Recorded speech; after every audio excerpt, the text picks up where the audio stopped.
గుజరాత్లోని కచ్ జిల్లాలో దాదాపు 10 ఏళ్ల తర్వాత అరుదైన గ్రేట్ ఇండియన్ బస్టర్డ్ పక్షిపిల్ల మార్చిలో జన్మనిచ్చింది.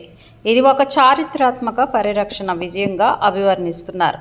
రాజస్థాన్ నుండి గుజరాత్కు ఎగ్ ట్రాన్స్ఫర్ ద్వారా ఈ సాఫల్యం సాధ్యమైంది.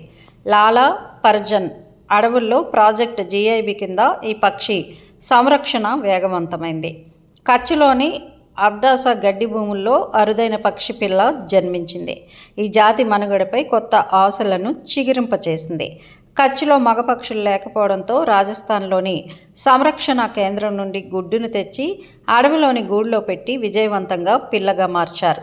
ప్రధానమంత్రి నరేంద్ర మోదీ దృష్టితో 2016లో ప్రారంభించిన ప్రాజెక్ట్ జీఐబీ కింద గుజరాత్ ప్రభుత్వం కచ్లోని లాలా పర్జన్ గాగా గ్రేట్ ఇండియన్ బస్టర్డ్ అడవుల్లో వీటిని రక్షిస్తోంది. ఇవి తీవ్రంగా అంతరించిపోతున్న జాతులు. వన్యప్రాణి రక్షణ చట్టం 1972 ప్రకారం షెడ్యూల్ 1 కింద రక్షించబడుతున్నాయి. నివాస స్థలాల నష్టం, విద్యుత్ తీగల వల్ల ప్రమాదాలు ఈ పక్షుల మనుగడకు ప్రధాన ముప్పుగా మారాయి.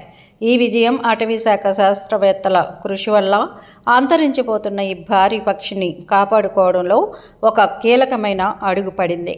ఆ జాతి అత్యంత అరుదైంది కావడం వల్ల ఇటీవల పొదిగిన గ్రేట్ ఇండియన్ బస్టర్డ్ పిల్లకి 50 మంది అధికారులు 24 గంటలు కాపలా కాస్తున్నారు. అంచనా ప్రకారం ఈ పక్షుల్లో కేవలం 150 మాత్రమే అడవిలో మిగిలి ఉన్నాయి.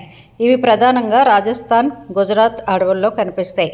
1 మీటర్ ఎత్తు వరకు పెరిగి 15 నుండి 18 కిలోల బరువు ఉండే ఈ పక్షులు పర్యావరణ మార్పులు, విద్యుత్ తీగల కారణంగా తీవ్రంగా అంతరించిపోయే ప్రమాదంలో ఉన్నందున వీటికి కాపలా కాస్తున్నారు.